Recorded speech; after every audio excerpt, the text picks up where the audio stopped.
Yo, what's going on, snipers, and welcome back to our Chicago Blackhawks franchise mode here in NHL 23. So, in last episode, we had the draft in the re-sign stage, and in the draft, we made a trade to move up a little bit. We picked up a couple medium elite prospects in for our draft and for our team, and I'm very excited to see what these guys could do in terms of development. Holtman is down there in the AHL. He's a 69 overall medium elite that we got via the trade, basically 14th overall pick. I'm excited to see how he develops. He's going to be getting a lot of time down there to play in Rockford. And we also drafted with our first pick an EA generated guy by the name of Billy Pedersen, who should be pretty exciting to see as well. He is a medium elite two-way forward.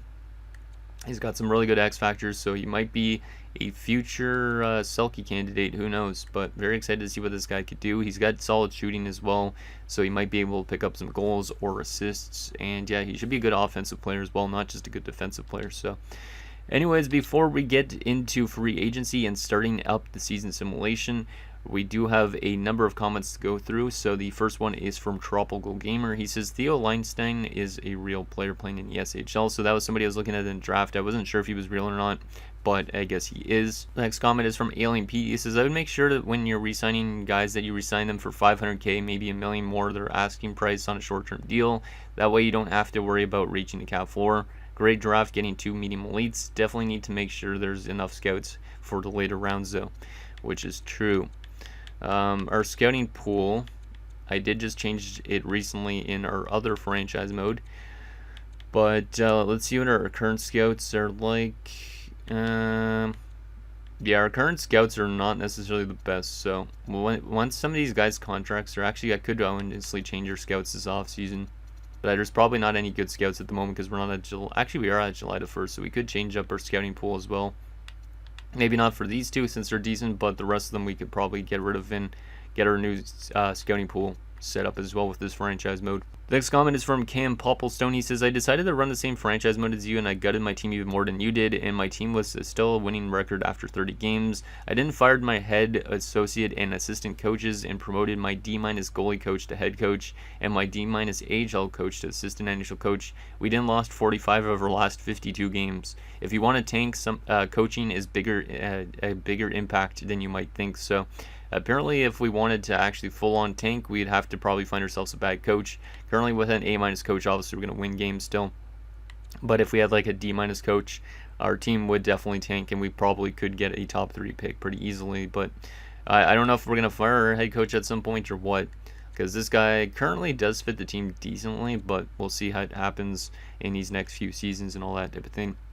Next comment is from Yanni Pekka Savinas. He says, Holtman is a real player. His potential is a bit over what he is in reality, but a good pick either way. Pedersen obviously is an AI creation. So I didn't know Holtman was a real player. Obviously, I'm not too familiar with prospects in draft classes and stuff like that coming up. But Holtman is real, and Pedersen obviously is just an EA-generated guy, which you can kind of tell because I don't think I've ever seen Holtman as a last name in the game. So it kind of makes sense that Pedersen is, though. Next comment is from Pens Gaming 7. He says, to get to the cap floor, I would take on bad contracts rather than pick up good players as you still want to tank. Still could keep an open mind though to the free agent pool, of course. So he wants me to take on some bad contracts, so we'll try and maybe look, see if there's any terrible contracts we could take on to get us right to the cap floor, and if they're bad players and stuff like that too. It makes sense, like if there was a guy like Lucic out there, but I know he's a free agent in this, but if he was like sales signed to a contract, we could definitely take that on. Next comment is from Hockey Guy 88. He says, I think I would pick up some third/fourth. I think he's talking about liners, and overpay them so you could get above the cap floor. Also sucks that you forgot to change Michkov to a sniper, but I'm pretty sure another franchise sniper will come along at some point. Also at 14.19, I would have taken Segafredo just because I've never seen an Italian player before. I just looked him up and he's actually a real player. On top of that, I would have used a better picture of Pedersen since it looks like his eyes are closed in the thumbnail, which is true because I went to go take a screenshot and I guess he was closing his eyes mid-screenshot. So I'll try and update that for the next time he's in a screenshot, or not a screenshot, a thumbnail. But yeah, it's kind of funny about that. But yeah, it does definitely suck that I didn't change Michkov to a sniper. I went to see if I could change him in franchise mode, and I can't even change his player type in franchise mode anymore. So unfortunately, he has to stay as a grinder, but hopefully he simulates more of like a sniper still. Next comment is from Yo-Yo What's Up 101. He says, even though you missed out on that goalie, it might have been a good call because it looked like he was going to be develop very slowly. I would try and get Jari and Bertuzzi, two good players that could help this young team. And if we get a goalie prospect next year, maybe he could be behind Jari. I predict 37 wins next year. So I don't know about bringing in necessarily somebody good like Jari and Bertuzzi just because of the fact they might make this team too good. But I do, if we were like a team that's trying to contend, I would obviously bring those guys in because they're pretty decent players. But at the moment, I just don't think I'm going to bring in players like that just because it might make us over-simulate. And then we'd have to probably flip them away again and kind of do what we did with Taze and Kane and trade them away before we end up simulating too good the rest of the season.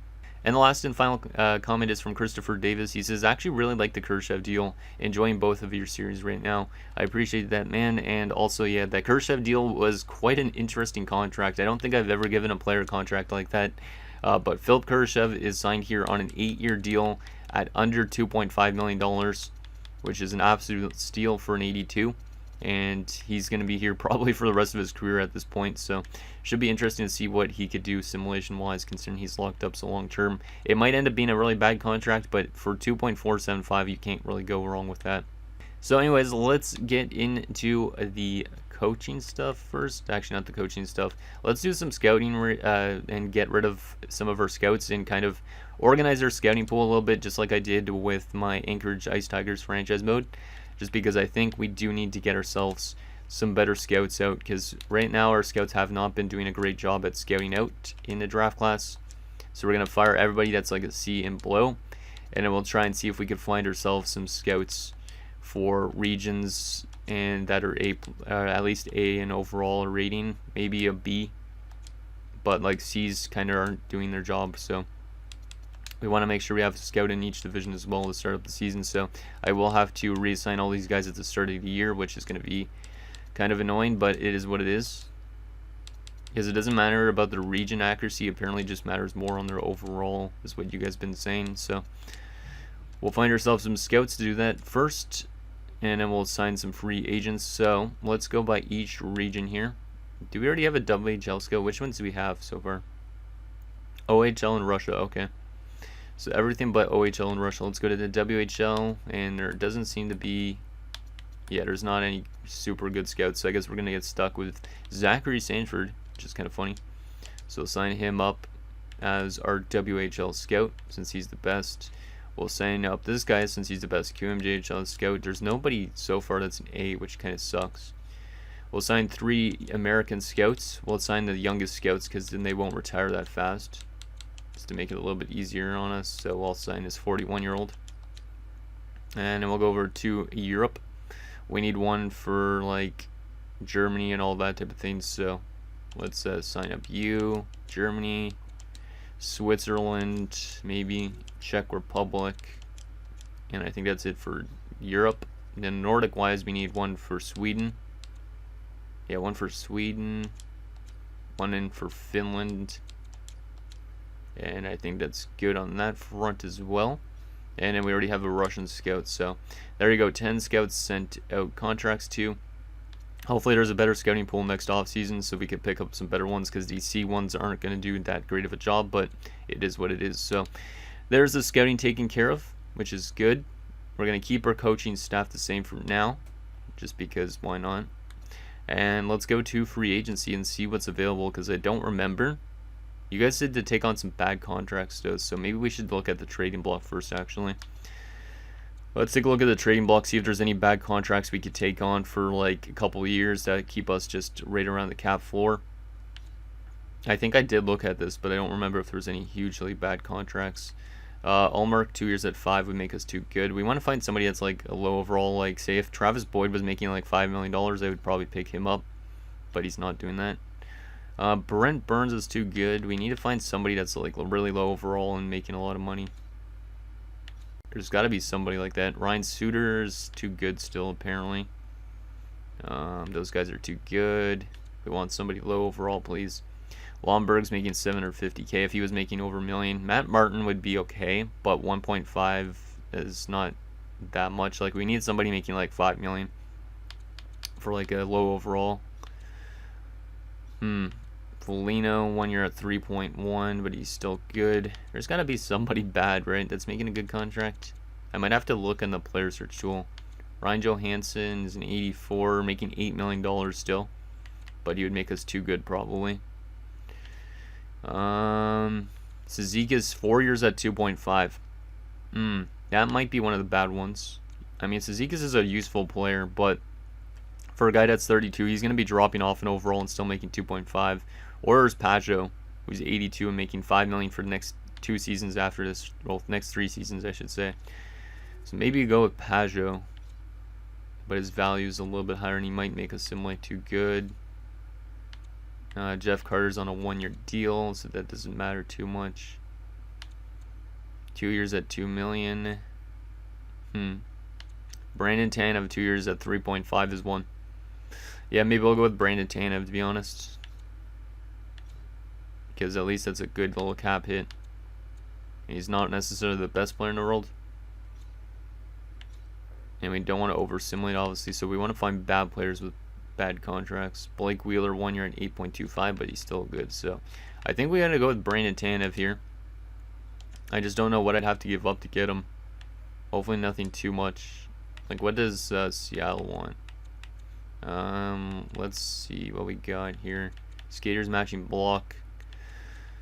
Anybody that wouldn't really be useful for this team. Sorella a 58 at 22. Even though Sorella has potential, he's not going to pan out. So I would be willing to do this straight up if Seattle wants to do that. Sorella for Tanev.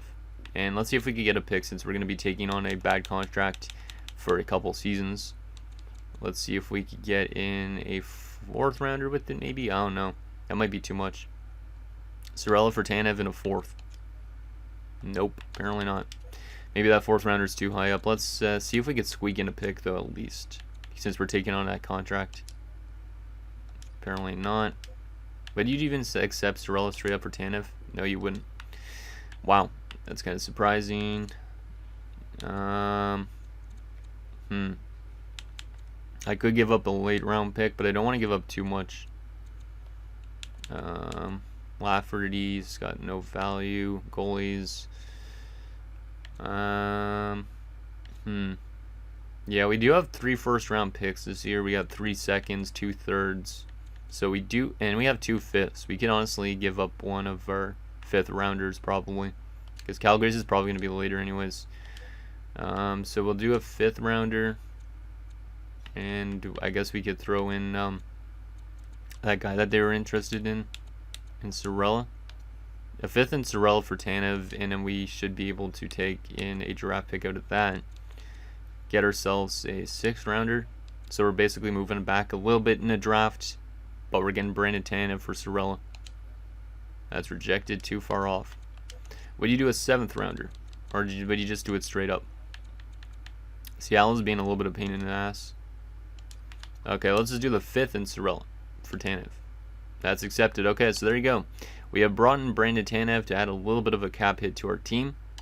Sorella did have potential, but he is not going to reach it, so that's okay. And we did bring in a guy to help us a little bit with the salary cap hit. We do still have $28 million in cap space, though. So I am going to probably have to sign some players and give them just a lot more money than they're actually worth. So we don't really need Tanev, even though but he is one of our best forwards at the moment, which does bump Olsen and Kachuk and stuff like that down into the AHL potentially. So, I mean, Olsen should probably spend another year in the AHL anyways. But let's go to free agency here. And what should we do? What do we want in terms of this? You guys said 3rd and 4th liners, so let's see if there's any 4th liners that we could overpay on a little bit. Like, let's see, Zach Aston Reese. Yeah, Zach Aston Reese could be okay. Let's give Zach Aston Reese like, let's give him like, I don't know, $5 million bucks. Which is gonna be funny, even if he's like a healthy scratch, at least he's getting paid. But we're only, actually maybe I don't want to give him too much. Let's give him 4.8 for 1 year. But I'm trying to just get us back to being like right at the max salary or minimum salary. We could also get Lucic in if we wanted to. Yeah, let's get a couple of these big grindy kind of guys. that teams like for playoff runs and give them a good amount of money. I know it seems weird, but it's to just get us to cap floor. Like, these guys aren't going to fetch us really anything in trades anyways, so we could probably just hold on to them the entire year. So those guys too are going to be, yeah, those guys should make a decent amount of money for that. That would probably sell right around 20 million, my guess. And we'll sign like one more player for that fourth line or bottom six. We could overpay on like somebody like Sprong, but I know he simulates good sometimes. Is Yolonen a UFA? No, he's an RFA. Okay, I was going to say. Let's go with Hinostroza. Why not? Hinostroza for a 1-year deal, and we'll also give him right around the same amount of money just to eat up some cap space. And then we'll do the same for one defenseman as well. Some of these guys might get to play in the AHL this year. I don't even know, but we'll sign Hinostroza, former Blackhawk. Now he's going to be back with the organization. And we'll sign ourselves a depth defenseman as well, like Jake Wallman, for a 1-year deal. And we'll also give him like $4 million just to eat up some cap space. Yeah, that should be good. $4 million on the dot, and we should have our signings. Those guys are definitely going to accept that because they're getting now paid a lot of money. Let's advance a few days and see if we get those guys in. We're getting offered to trade Andrew Kopp for Jake McCabe, a third, and Murphy. No, thank you. 2 defensemen that I could trade away, and a third rounder, and then we get a forward that I don't really need at this stage. There is one of the scouts. There's another scout. It's mostly going to be scouts accepting right now. Seth Jones. Oh my goodness. We got an offer for Seth Jones. I think we have to take it. Yeah, I think we have to take this, but it's going to hurt us cap-wise, isn't it? But we take on EFL's contract, so that's not bad. Wow. Wasn't expecting to get an offer for Seth Jones this offseason, especially from a team like the LA Kings. This is an intriguing offer because we get Quinton Byfield, who is 20 years old. Obviously, he's got the potential to becoming a good player. We get Mr. Alex Iafallo for a few years as well to get that cap hit back to normal. They also take on Murphy, which is a little bit weird. And then we also get a 4th round pick. Yeah, that's an interesting deal. I know Fiala probably has too much value, but it'd be nice to get Fiala as part of this deal instead. Fiala probably has way more value, I'm guessing. Yeah, Iafallo has not a lot of value. Do I accept this deal? I think I gotta accept this deal, but the thing is, I should probably retain. Yeah, I think I'm gonna retain a little bit. I might actually, yeah, I'm going to retain a little bit, I think, on Seth Jones. And then try and see if I could add more to it. I don't know. Because basically we're getting 4.895 in cap for 13 million. So basically we're like losing 11 million in cap space because of that. So I should technically retain on like Murphy or something. Like if I return like, let's do 25%. Then I retain 1.1 at least. Yeah, we'd be way below on the cap is the problem. I mean, I could retain like a good chunk on like somebody and then also take in Fiala instead of Iafallo, which would be intriguing. And I know it wouldn't make sense for real life, but let's get rid of Iafallo out of this deal for a second. Let's see if we could get in Fiala via this trade as well. Like if I retained exactly 50% on Murphy, I'm okay with doing that since that's for 3 years only. But I wouldn't retain that long on Seth Jones. Like, let's see, I would retain like at most 10% probably on Seth Jones, which is under $1 million. Oh man, I don't want to retain too much on Seth Jones though. I'd have to sign, I could sign more free agents to bad contracts, so I'm not going to retain anything on Seth Jones. But I'm going to retain exactly 50% on Connor Murphy, which is a steal for the LA Kings. And maybe I could add something into this deal to make it go through, so we get Fiala in. Who would I give up is the question. I could give up Bodine, maybe. They do like Jake McCabe as well. But that's so much defenseman to give them. Do they like any draft picks or no? They do. We might be able to work something out here. Calgary Flames, we have multiple seconds. I honestly could trade a third rounder. We have 3 seconds. They're all going to be probably low except for the Flames one. Add the second from the Flames. Maybe retain a little bit less on Murphy, since I know the computers like retaining on Murphy, or like when people retain 39%. That might work.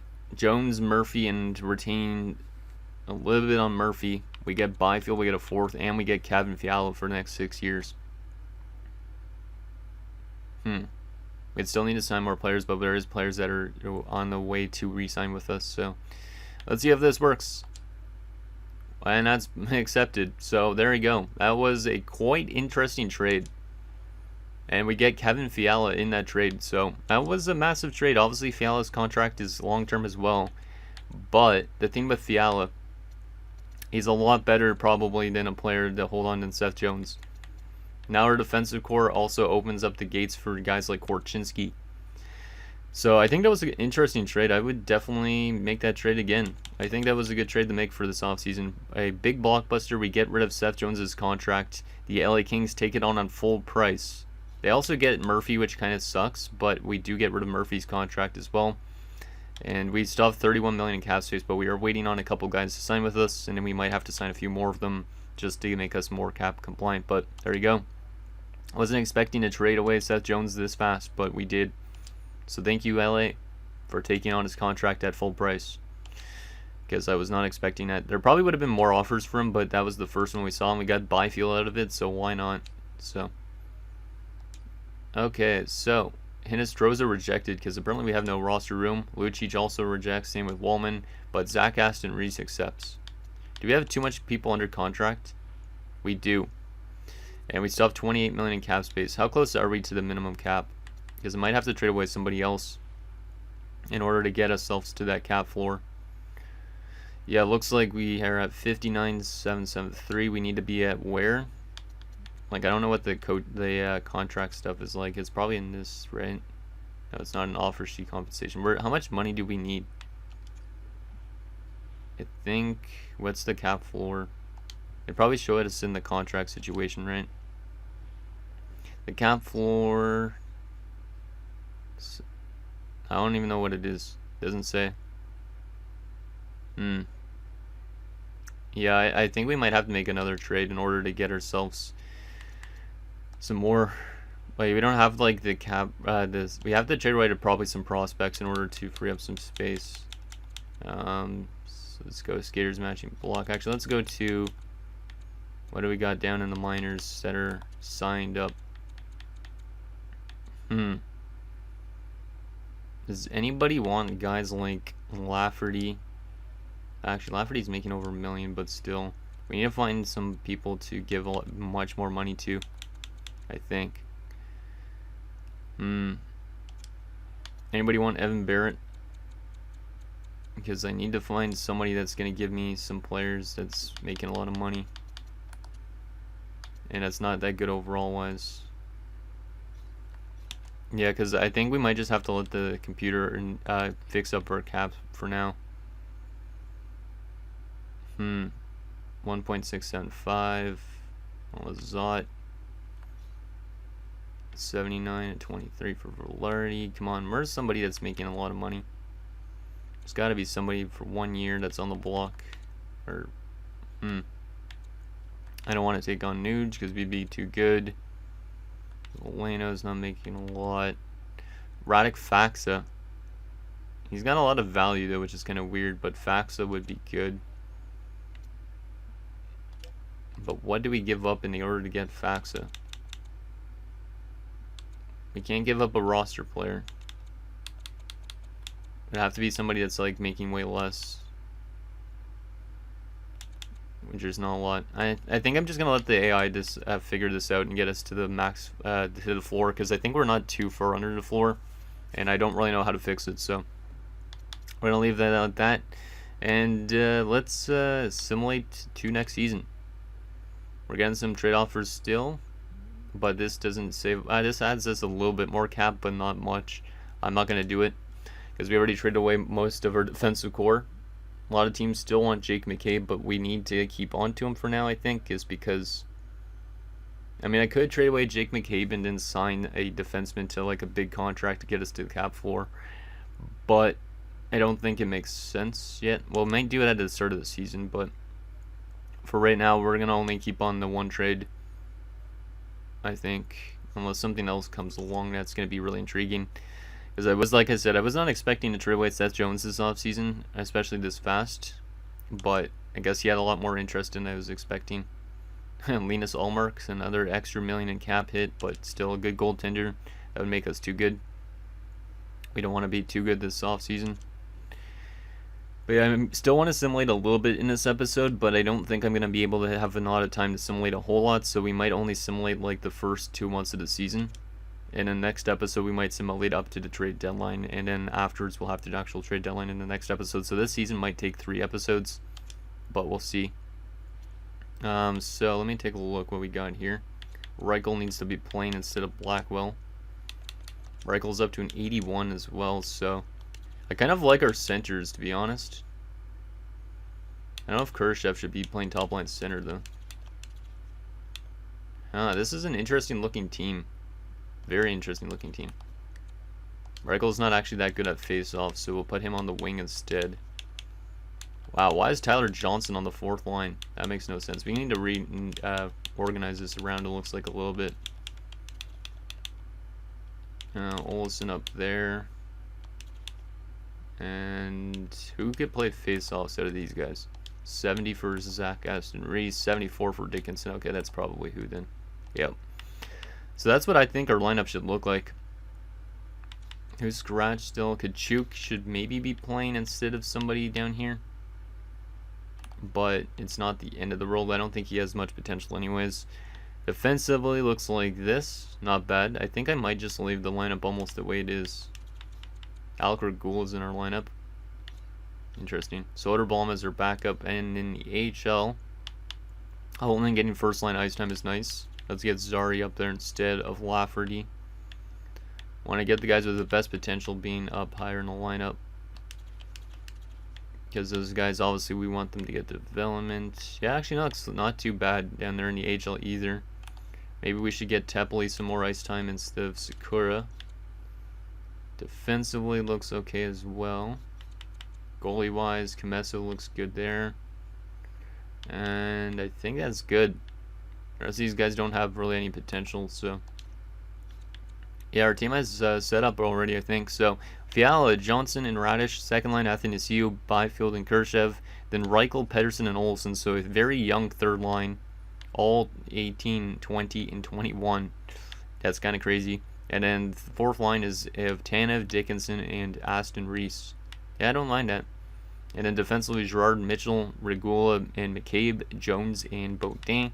Goalies, Mrazek, and Soderblom. Yeah, I don't mind it. I should probably call up a defenseman as a depth defender or sign a depth defenseman, but I don't think we have the cap space. We should probably, it's okay for now. We could just use a forward as a depth piece. It doesn't really matter. But there is our team. The only one with X factors and stuff like that is our rookie in Pedersen. That's interesting. Okay. So now that we're at the start of the season, let's get the preseason simulated. And then, like I said, we'll simulate, I think, only like 15, 20 games because we're already like 20-something minutes into this episode. So I just want to see how this team does to start the year, but I don't want to simulate too much. But I think we're going to do this season in 3 parts. So that way we'll simulate a couple games in this, and then we'll simulate up to the trade deadline in the next episode, and then the episode afterwards will actually be the trade deadline and simulating the rest of the year. So let's actually just do to the end of October. Yeah, we want to just do a little bit of simulating this, not too much. But let's simulate our first 10 games, I guess, of the season, around maybe a little bit more. We shouldn't be doing too good to start this year, but who knows. We have a couple OT wins early on, and Jake McCabe's already been injured, so our defensive core is already going to take a hit, which means a forward's going to be playing defense, but I'm okay with that for now. Lafferty's been injured in the AHL, replace him as well. And we're going to be 3-5-1 to start the season, which might be a bit too good. Tyler Johnson's somehow over point per game to start the year. I don't know if that's just the Fiala acquisition or what, but let's take a look at our team stats and player stats so far in these first 9 games. I know it's currently early on, but we'll see how our team's actually doing so far. Which right now we're scoring over 3 goals a game, which is good. So our offense is pretty nice. Our defense is terrible, which is good. And we have a really bad power play to start the year, 4.2%. Yikes. And very bad on the penalty kill as well. So special teams are not doing too well. That's okay. We're early on. Let's take a look at some player stats so far. Johnson's over point per game. Byfield's point per game. Wow. That's really surprising. On the second line, I think. So that's pretty nice. Kurashev's got 5 points in 9 games. That's pretty good considering his cap hit is under $3 million.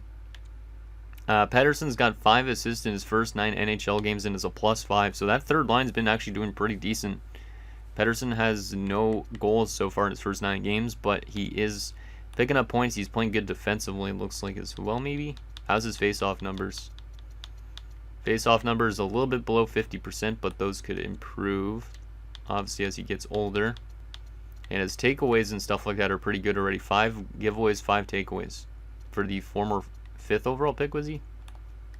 Yeah, for the former 5th overall pick. Reichel's got 3 points. Dickinson's got 2 points.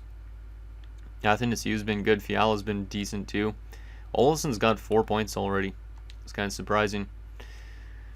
No points from our 4th line, it looks like, so far. But literally, our team is actually doing not too bad out of the gate in terms of offense. Better than I expected. Sam Girard is almost point per game as well, which is kind of crazy. 8 points in 9 games, so definitely it was good to get rid of Seth Jones, because or else we probably would have a winning record. Mitchell's been good, same with Regula. Was not expecting that. Baudin, McCabe, and Jones also have points as well. And then goalie-wise, goaltending's been pretty bad, so that's what our points look like and stuff so far this season. But anyways, guys, that's going to do it for this episode of our Chicago Blackhawks franchise mode. So in next episode, we'll simulate up to the trade deadline. We'll see how this team does. We might make some trades depending on if this team starts to over-simulate. But right now, I think we're simulating at a rate which is actually good, where our offensive level is good, but everything else is not that good, and we still miss the playoffs. But we'll see what happens in next episode. So let me know what you guys think down below, and I'll see you guys next time.